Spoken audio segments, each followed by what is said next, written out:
Alright friends, on the bench today is a Loral Telecom M50B. This is the civilian version, or the commercial version, of the PRC-132.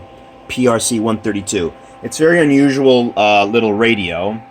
Here it is on the bench. You can see it's made up of a series of cards. You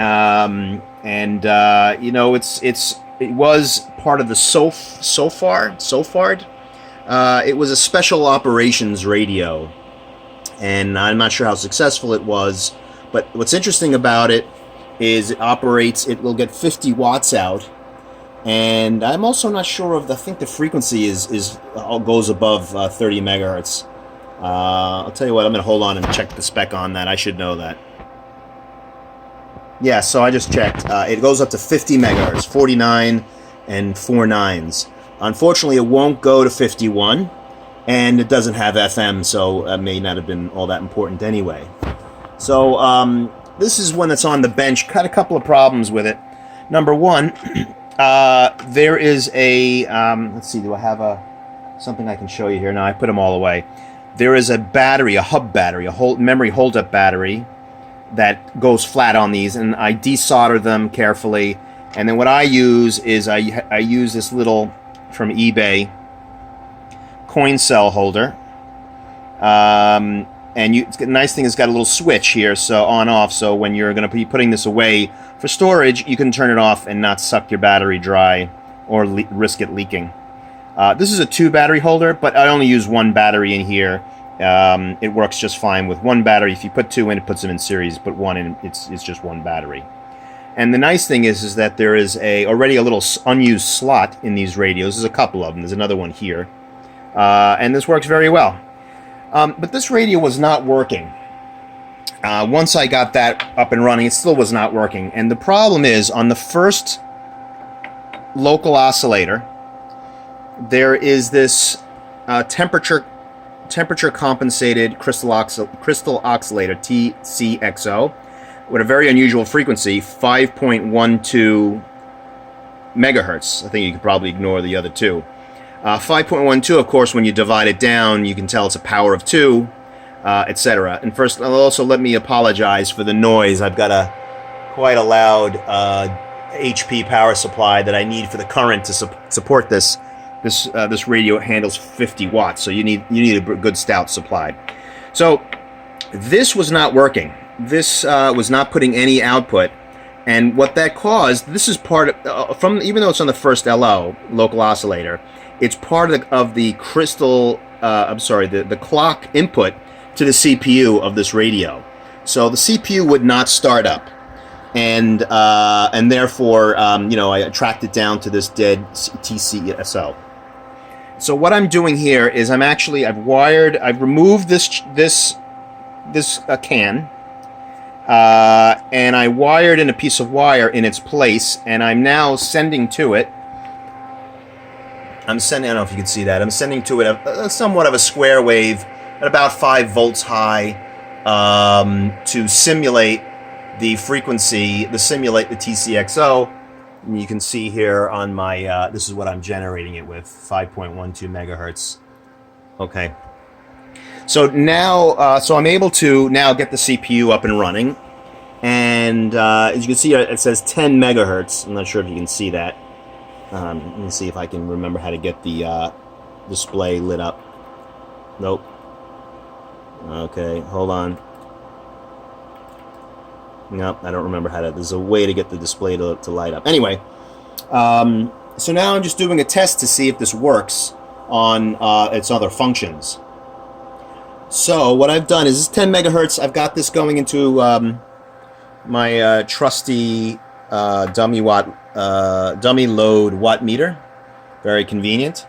And I'm also using this radio, which is a Roden Schwartz Manpack, with also a dummy load on it, just as a receiver to hear the traffic.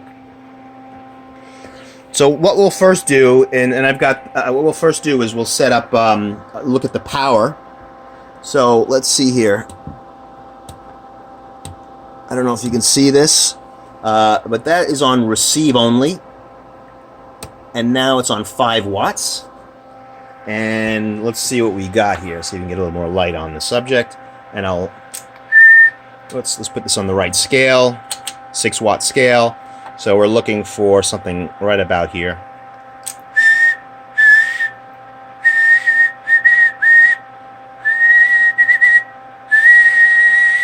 Yeah, well, I'm pretty sure it's working okay. Really, what we need here is a peak reading watt meter.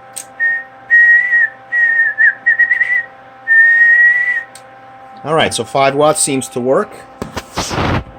Let's increase this now from 5 to 10 watts.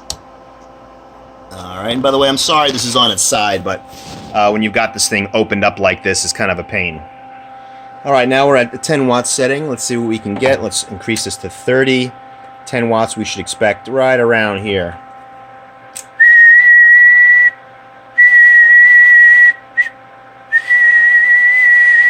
Pretty good. Pretty good. I'll take that as a good. Okay, what's next here? Let's watch my finger. Let's go to 20 watts. All right, 20 watts. Here we come. 20 watts should be right about here.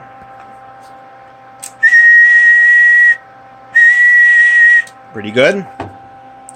And then the big 50 watts. Let's see if we can get that. All right, 50 watt setting. See, I'm not sure you can see that. Oh, see, I'm pinning to 30. Let's go to the higher 150 watt. So we're looking at 50 watts right around here. Oh, very consistent. Great. And so let's also do a modulation test. I hope you can hear this, but I'm just going to put the microphone near here. Hopefully you can hear something here. Test, test, test. Test, test, test. And we'll do the other direction. Hopefully this will work. I have no idea. I'm putting it next to this mic, the headset. Test, test, test, test, test. 1, 2, 3. All right, so I'm going to actually have to develop this film to see if I heard anything in those. But that's the basics. Generally seems to work. I'm gonna play with this and get it off 10 megahertz, so that I can see if anything else works. So now, of course, the trick is to try to find a replacement crystal, a temperature compensated crystal oscillator.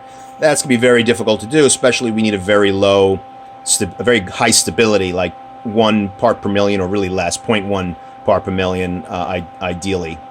Okay, that's it for now.